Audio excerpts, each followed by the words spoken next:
बिस्मिल्लाहिर्रहमानिर्रहीम, अस्सलामुअलैकुम रहमतुल्लाहि व बरकातुहू। हम लोग अल्लाह तबारक व तआला के फजल व करम से अपने लास्ट चैप्टर पर पहुंच चुके हैं। फेडरल बोर्ड की किताब थी, नेशनल बुक फाउंडेशन की किताब थी, जो कि फेडरल बोर्ड्स के लिए पूरी दुनिया में फेडरल बोर्ड से ये किताब पढ़ाई जाती है। और इसका आखिरी चैप्टर है कंप्यूटर सिक्योरिटी एंड इथिक्स। तो फिर जनाब जाते हैं चैप्टर के अंदर और इसको मुकाते हैं जी। Computer security and ethics. सबसे पहले इसमें क्राइम्स के बारे में पढ़ेंगे। साइबर क्राइम क्या होता है, हैकर और क्रैकर क्या होते हैं। ठीक, ये ऐसे ही है जैसे बम और गोले में फ़र्क है, यही हैकर और क्रैकर होता है जी। और differentiate between types of attack, कितनी किस्म के अटैक यानी मालवेयर क्या होते हैं। वायरस हो सकता है, वार में एडवेयर है और स्पाईवेयर है, इन सबको मालवेयर कहते हैं। ये थोड़ी सी इन्होंने मिस्टेक कर दी है, नीचे इन्होंने सही बताया हुआ है कि मालवेयर की ये सारी टाइप्स हैं। कोई ऐसा प्रोग्राम जो आपको नुकसान पहुंचा रहा है आपके कंप्यूटर को, वो मालवेयर है। अब वो वायरस भी हो सकता है, वार्म भी है, एडवेयर भी है और स्पाईवेयर भी है। उसके बाद वायरस कैसे फैलता है वो बताना है आपने। उसके बाद कॉमन सिम्टम्स क्या हैं अटैक की, किस तरह आपको कैसे पता लगेगा कि आपके कंप्यूटर में जो है ना वो वायरस आ गया, या आप कोई डाटा को हैक किया जा रहा है या स्पाई किया जा रहा है, कैसे आपको पता लगेगा। ये बहुत समझने वाला सवाल है। उसके बाद किसी वायरस से बचा कैसे जा सकता है, यानी एंटी वायरस सॉफ्टवेयर है वो क्या करते हैं। फिर अथेंटिकेशन और ऑथराइजेशन क्या होती है, बड़ी अहम तरीन सवाल। उसके बाद डिफ्रेंशिएट बिटवीन ऑथराइज एक्सेस और अनऑथराइज क्या होता है। उसके बाद क्या तरीके हैं जिससे किसी की अथेंटिकेशन चेक की जा सकती है, जैसे पासवर्ड है, पिन है, फिंगरप्रिंट्स हैं, आजकल आ गए हैं, सबसे जदीद तरीका है। और उसके बाद मल्टी मॉडल अथेंटिकेशन क्या होती है। फिर कंप्यूटर इथिक्स आखिर में आ गए कि आप कंप्यूटर अब इस्तेमाल करें जब नेटवर्क पे बैठे हैं तो कौन सी अखलाकियात हैं, किसी का डाटा मत चुराएं। अगर किसी इदारे ने डाटा आपका लिए भी है तो वो उसको किसी गलत मकसद के लिए इस्तेमाल ना करें, किसी और इदारे को आगे ना दे दे। ये सारा वो चीज़ है। तो पहले हमेशा की तरह एक्सरसाइज पहले करते हैं। वो who is the person, what is the person who illegally breaks into other computer system is called hacker. जो बगैर इजाज़त किसी के कंप्यूटर सिस्टम उसके डाटा को ब्रेक करके निकालता है डाटा, उसको हैकर कहते हैं। जबकि वो शख्स जो कि स्पेशल टूल इस्तेमाल करके, हैकर जो है वो तो प्रोग्रामर होते हैं, कंप्यूटर एक्सपर्ट होते हैं। क्रैकर जो है ये सॉफ्टवेयर यूज़ करता है, बना बनाया, खुद नहीं बना सकता, इतना एक्सपर्ट नहीं होता, मगर बने बनाए प्रोग्राम यूज़ करके और कोशिश करता है कंप्यूटर के अंदर घुसने की, इसको क्रैकर कहते हैं। Which malware spread automatically in computer network, और अपने आप की कापीज करता है, उसको वार्म कहते हैं। वार्म डायरेक्ट नुकसान ही पहुंचाता लेकिन आपके कंप्यूटर को स्लो करता है, क्योंकि हज़ारों लाखों कापी हैं। कई दफ़ा आप किसी फोल्डर में जाएंगे तो सेम नाम की फाइल या फोल्डर पड़ा होगा, फिर उसके अंदर क्लिक करेंगे वहाँ भी पड़ा होगा, तो ये वार्म होता है। विच मालवेयर जो है वो ऑटोमेटिकली जनाब कंप्यूटर नेटवर्क्स में करना शुरू फैलता है और अपने आप को रेप्लिकेट कापी बनाना शुरू करता है, इसको एडवेयर कहते हैं। कौन सा जनाब मालवेयर है जो कि एडवर्टाइजमेंट स्क्रीन पे आती हैं, इसको इसको भी एडवेयर ही कहते हैं। इसका जवाब वैसे एडवेयर बनता नहीं है जी, ये मशकूक है। इसका जवाब जहाँ तक मेरा ख्याल है हो सकता है मुझसे मिस्टेक होगी, मैं दोबारा चेक करूँगा। ये वैसे वार्म होता है, वायरस भी हो सकता है। एग्जैक्टली जो इसका दोबारा आप काइंडली चेक कर लें, आपकी किताब के आखिर में लिखा हुआ जवाब, तो ये काइंडली चेक कर लें कि इसका मैंने सही बताया, उससे मुझसे गलती होगी हो। और ये एडवेयर है। Which are the following authentication matter, जो किसी सिक्योरिटी गेट को खोलने के लिए आपने मूवीज़ में भी देखा होगा, एक ख़ास किस्म का क्रेडिट कार्ड, डेबिट कार्ड की तरह एक कार्ड इंसर्ट किया जाता है, या उसको जो स्ट्रिप है मैग्नेटिक वो बीच में से गुजारी जाती है तो ओपन हो जाता है, इसको एक्सेस कार्ड कहते हैं। पर ये सिक्योर नहीं होता, क्योंकि अगर चोरी हो जाए तो कोई भी फिर एक्सेस कर सकता है। Which of the following authentication में सबसे मोर रिलायबल वो बायोमेट्रिक्स है, आपके फिंगरप्रिंट्स। आजकल तो फिंगरप्रिंट से भी आगे जो आपकी आंखें हैं उसके अंदर जो डाटा है आपकी होती हैं, जो वो चेक किया जा रहा है, वो सबसे ज़्यादा मतलब इस वक्त मोस्ट सिक्योर है। कौन सा वो मेथड है जो कि सच एज फेस, फिंगरप्रिंट्स और वॉइस, ये बायोमेट्रिक है। इलीगल कॉपी करना, किसी की मर्जी के बगैर उसको सेल करना, सॉफ्टवेयर पायरेसी कहते हैं। कौन सा जहाँ मालवेयर है जो कि मालूमात इकट्ठी करता है चोरी छुपे? स्पाईवेयर, जासूस सॉफ्टवेयर, स्पाईवेयर। कौन सा ऑथेंटिकेशन मैसेज है जिसमें आप एटीएम से कैश निकालते हैं, आप पिन लगाते हैं पहले 4 डिजिट की, इसको पिन कहते हैं। पिन अमूमन होती 4 या 5 डिजिट की है, इसको पर्सनल आइडेंटिफिकेशन नंबर कहा जाता है। पहला शॉर्ट क्वेश्चन है साइबर क्राइम से क्या मुराद है, पेज नंबर 159 है। आगे जी, साइबर क्राइम्स, छोटा सा जवाब इसका, refers to any crime that is committed by the means of computer and internet की मदद से किसी भी तरह के किए जाने वाले जुराइम या धमकियों को साइबर क्राइम कहते हैं, जो कि एक अनलॉफुल एक्सेस है। किसी अदर कंप्यूटर में जाएंगे तो ये भी एक साइबर क्राइम ही आएगा। यानी आसान मैनी में जब आप किसी कंप्यूटर या किसी की डाटा तक इजाज़त के बगैर रसाई हासिल करते हैं, इसको साइबर क्राइम कहते हैं। या आप किसी की मालूमात, किसी की सिक्रेसी को इजाज़त के बगैर पब्लिक में शेयर करते हैं तो ये भी अब साइबर क्राइम ही है। What is the importance of computer security, computer security ज़रूरी क्यों है, पेज नंबर 159 जी, पेज ऊपर। ये इम्पोर्टेंस ऑफ कंप्यूटर सिक्योरिटी यहाँ से लेकर 6.1.1 टॉपिक है। अमूमन आप कंप्यूटर यूज़र डाटा को तबादला करते हैं एक जगह से दूसरी जगह इंटरनेट की मदद से, मगर this can infect user computer with virus और इस तरह के सॉफ्टवेयर भी आ जाते हैं। तो फिर बहुत लोगों को इसका थ्रेट का पता नहीं होता, लेकिन कुछ को पता होता है उनको। तो फिर कंप्यूटर सिक्योरिटी और safety is very important for, मतलब हर एक के लिए बड़ा ज़रूरी है, क्योंकि जब आपको नहीं भी पता होता कि आपके कंप्यूटर के साथ छेड़छाड़ की जा रही है। अब इसका तरीका क्या है कि आप सॉफ्टवेयर इंस्टॉल कर दें, फायरवॉल दे दें, एंटीवायरस इस्तेमाल कर लें या स्पाईवेयर कर लें। आजकल एक विंडो डिफेंडर है वो ऑटोमेटिकली हुई हुई है। इसके अलावा एंटीवायरस आप लोग यूज़ करते हैं, अवास्ट है बहुत अच्छा है, एवीजी है, जो भी है लाजमी इंस्टॉल करें, स्पाईवेयर भी करें। हैकर और क्रैकर क्या होते हैं, पेज नंबर 160। बुनियादी फ़र्क, हैकर ज़्यादा एक्सपर्ट होता है, वो खुद अपना सॉफ्टवेयर खुद बना सकता है। क्रैकर भी सेम वही काम करता है, पर वो इतना एक्सपर्ट नहीं होता, वो सॉफ्टवेयर खुद नहीं बना सकता, बल्कि वो बना बनाया सॉफ्टवेयर इस्तेमाल कर कर और वो डाटा उठाने की कोशिश करता है। ये बुनियादी फ़र्क नहीं। A person who illegally breaks into other computer system is known as hacker. Hacking is a cyber crime. Hacker क्या करते हैं, कंप्यूटर एक्सपर्ट होते हैं जो कि अनएथोराइज एक्सेस करते हैं आपके कंप्यूटर के अंदर और डाटा को चोरी करते हैं और मालूमात को करप्ट कर देते हैं। अमूमन बहुत से हैकर पैसे के लिए, पैसे के चक्कर में आपके क्रेडिट कार्ड्स वगैरह, डेबिट कार्ड, आपके अकाउंट्स हैक करते हैं। पैसे के मेन मकसद पैसा होता है और इनको बहुत ज़्यादा नॉलेज होती है कंप्यूटर प्रोग्रामिंग की। मैं बता रहा हूँ, खुद सॉफ्टवेयर क्रिएट करते हैं and can create tools and malicious softwares. ये सारे पॉइंट्स बता दें, 4-5 मोटे मोटे पॉइंट्स। लेकिन क्रैकर साहब क्या करते हैं, क्रैकर भी कंप्यूटर यूज़र है जो कंप्यूटर से उनको ब्रेक करता है उसकी इजाज़त के बगैर। यहाँ तक तो बात सेम हो गई। असल बात नीचे है कि most of the cracker do not have professional computer skill, इनको ज़्यादा स्किल नहीं आते, इसलिए ये कंप्यूटर खुद तो हैक नहीं कर सकते, लेकिन इनको कुछ टूल्स का पता होता है कि इस्तेमाल करके कैसे हैक कर सकते हैं। बात नहीं बढ़ा है। कोई भी 5 बताएं अलामात, जैसे लिखे हो जी बुखार की 5 अलामात, तो मालवेयर की 5 अलामात बताएं कि आपका कंप्यूटर बीमार हो गया, इसकी 5 अलामात क्या हैं।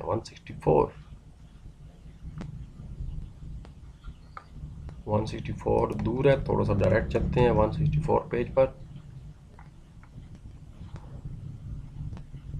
जनाब 5 अलामात के बजाय अलामात बहुत सी हैं जो आपको आसान लगती हैं, 5 कर लें। अगर कंप्यूटर डज नॉट स्टार्ट हो रहा और बार बार रिबूट हो रहा, ऑन करने के बाद मतलब है तबाही हो गई है, एरर मैसेज आ रहा हो स्क्रीन के ऊपर, अनएक्सपेक्टेड मैसेज आ रहे हो, प्रोग्राम सही तरीके से चल ना रहे हो, कंप्यूटर बहुत स्लो हो जाए, ये अहम पॉइंट है।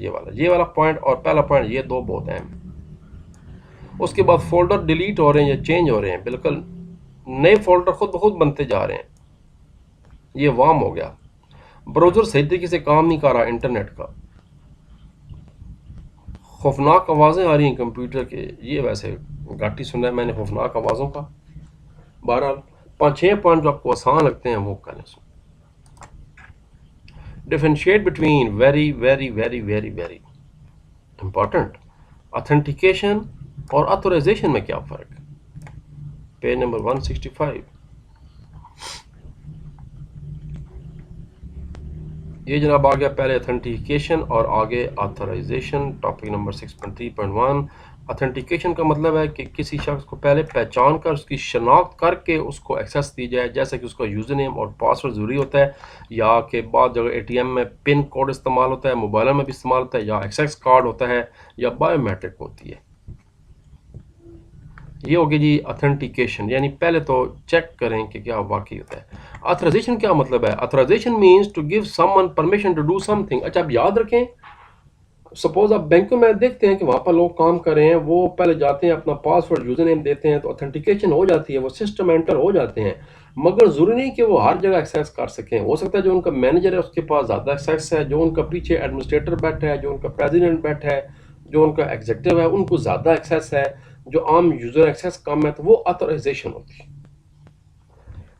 आप आईडी कार्ड बनवाने जाएंगे नादरा वालों के पास, पासपोर्ट बनवाने जाएंगे, तो वहाँ आप देखेंगे कि आपको बाद दफ़ा उनके जो सीनियर अफसर है उसके पास आखिर में जाना पड़ता है साइन कराने के लिए, या अगर आपने कोई डाटा चेंज भी करना है तो ऑपरेटर चेंज नहीं कर सकता।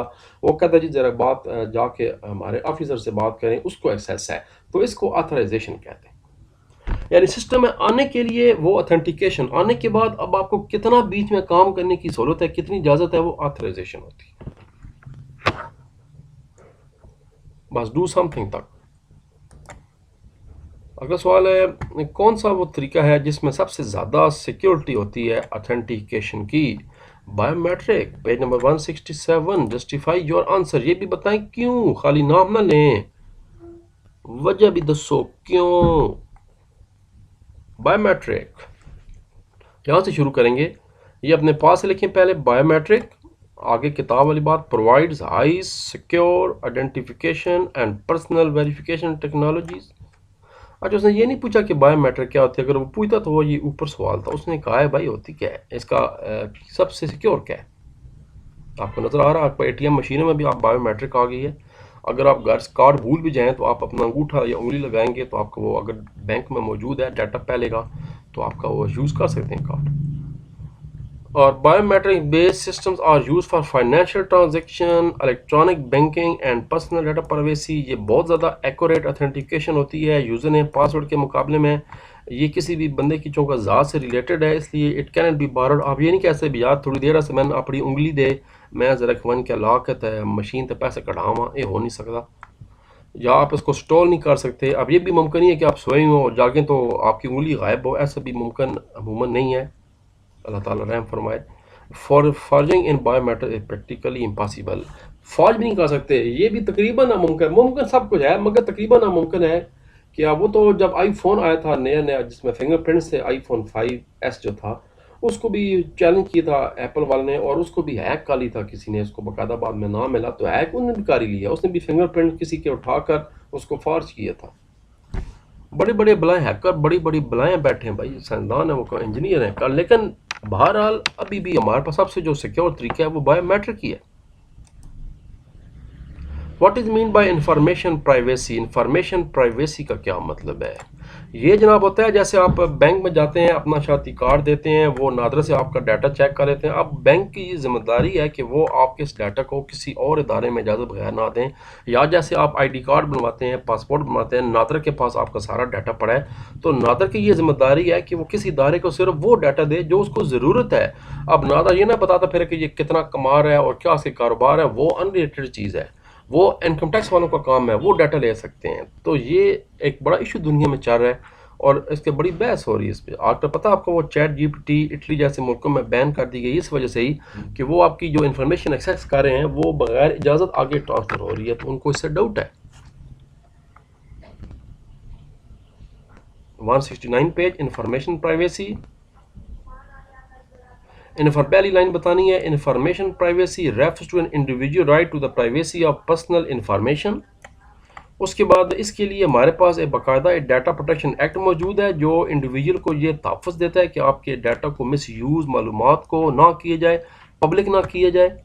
ऑर्गेनाइजेशन जो आपके डाटा को अपने पास रखती हैं उनको ये इजाज़त नहीं होती कि वो, हाँ हुकूमत और बात है, हुकूमत के पास तो इजाज़त है हुकूमत, लेकिन किसी और इदारे को इस तरह बगैर डिस्क्लोज करना आउटसाइड ऑर्गेनाइजेशन, ये गलत बात है। इसको इंफॉर्मेशन प्राइवेसी, आपको मैं एग्जांपल बड़ी अच्छी नादरा की दे चुका हूँ।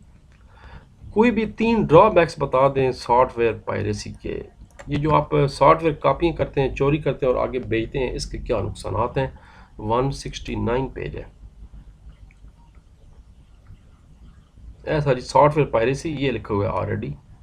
पहले बता दें इसका मतलब क्या है कि इलीगल कॉपी बनाना सॉफ्टवेयर की, उनको फिर सेल करना। तो फिर इसका नुकसान क्या हो रहा है कि जब एक इदारे ने कंप्यूटर बेचारे ने लाइसेंस सॉफ्टवेयर ख़रीदा था और आप उसको फिर कॉपी बना के बेचते जा रहे हैं, उसके साथ बड़ी ज़्यादती है। ये ऐसा ही है कि आपके साथ वाला बच्चा पूरा साल पढ़ता रहा है और आपने आखिर में जाकर उसके पीछे बैठे इम्तहान में उसकी नकल कर दी और नंबर उस जितने ले लिए उससे ज़्यादा ले लिए, तो कितना जुल्म है। तो ये आप इसमें देखें कि जो इदारा पैसा लगा के सॉफ्टवेयर बना रहा है उसके साथ कितनी ज़्यादती है कि आप उसका डाटा चोरी करके और आगे खुद भी इस्तेमाल कर रहे हैं और खैर से आगे कॉपी भी करते जा रहे हैं।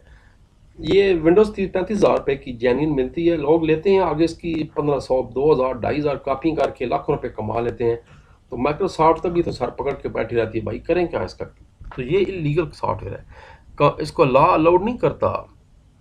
It allows software developers to benefit financially from their network.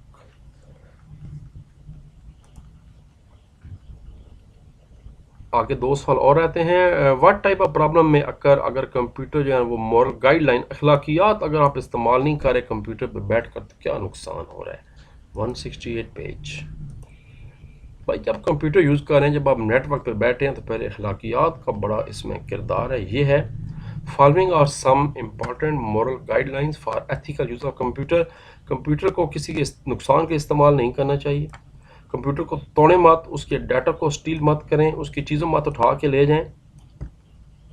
Computer user जो है ना वो किसी और का डॉक्यूमेंट या ईमेल मत खोले उसकी इजाज़त के बगैर। कंसेंट मतलब है उसकी मर्ज़ी के बगैर। किसी सॉफ्टवेयर की इलीगल कॉपी ना बनाए, उसको डिस्ट्रीब्यूट ना करें कमाई के लिए, वही सॉफ्टवेयर पायरेसी आ गई। Computer user should respect the, बाकी की प्राइवेसी का भी एहतराम करें। कुछ ऐसा सॉफ्टवेयर इंस्टॉल ना करें जिससे स्पाई हो जाए, उसका डाटा ख़राब हो जाए, यानी वायरस वाला इस्तेमाल ना करें। तो ये सारे जनाब अखलाकियात है, मॉरल, जिस पे कम ही अमल होता है। नेम एनी 3 प्लेसेस, वो कौन सी 3 जगह हैं जहाँ पर अथेंटिकेशन ज़रूरी होती है। एक तो जनाब ATM कार्ड आ गया, फिर कंप्यूटर यूज़ करना है उसके लिए पासवर्ड लगाना पड़ेगा, मोबाइल यूज़ करना है उसके लगाना पड़ेगा। इसका जवाब आप अपने पास से दे सकते हैं। मैंने कुछ कोशिश की है यहाँ से कुछ मिसाल लगाने की, मैं आपको बता देता हूँ। 165 पेज पे आ जाएं। ये 165 पेज है।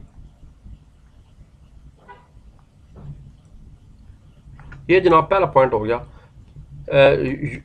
If user wants to log in to his email account जब आप यूज़ कर रहे हैं तो उसके लिए आपको ऑथेंटिकेशन चाहिए। यानी number 1, using email account we need authentication. बस एक बात होगी, आपको उसका पासवर्ड और यूज़र नेम पता होना ज़रूरी है। दूसरी बात, जब आप कंप्यूटर नेटवर्क में इस्तेमाल कर रहे हैं, बैंक्स में एग्जाम्पल भी शक दे दें या ATM, तो फिर आपको इसका नेटवर्किंग के लिए यूज़र नेम और पासवर्ड किसी भी कंप्यूटर एक्सेस करने के लिए चाहिए होगा। 2 बातें।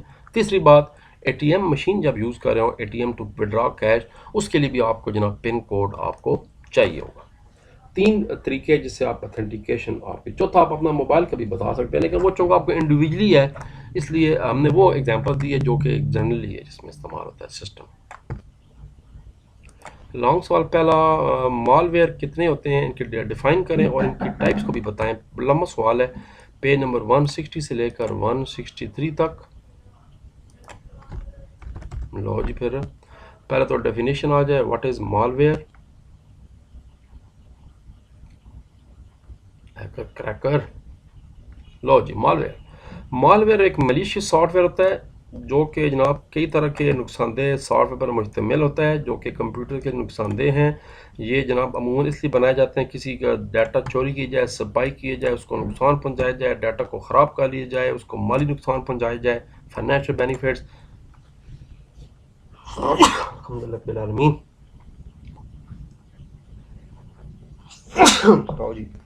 अल्हम्दुलिल्लाह most common types of malware 4 किस्में हमारे सिलेबस में। कंप्यूटर वायरस, उसके बाद वार्म, उसके बाद स्पाईवेयर और उसके बाद एडवेयर, जो इश्तार फजूल आते रहते हैं हर वक्त मोबाइलों पर भी। पहले वायरस का बताना है क्या होते हैं, लंबा सवाल मैं बता रहा हूँ। उसके बाद यहाँ वार्म्स क्या होते हैं, जो अपने आप को बढ़ाते रहते हैं, जैसे जरासीम होते हैं अपने आप को बढ़ाते रहते हैं कीड़े।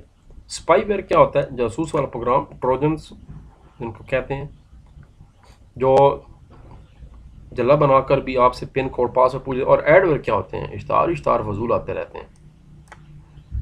मेरे कंप्यूटर में इसी लैपटॉप में आए हुए हैं, मुद्दत हो गई है, मैं कोशिश कर चुका हूँ लेकिन नहीं निकल रहा। सेम तकरीबन यही जो आपको दिखा रहा है, यही मैच, यही बिल्कुल है जी, यही शायद है। इतना डीट है कि इवन अवास्ट और विंडो डिफेंडर जो है वो भी स्कोर नहीं रोक पा रहे। अब इस कॉल को नहीं मुझे नजर आ रहा क्या किया जाए।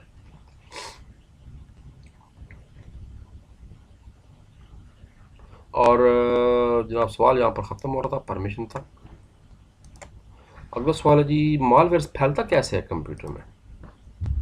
How malware spread infected USB. अब सबसे बड़ा जरिया आजकल यूएसबीज हैं।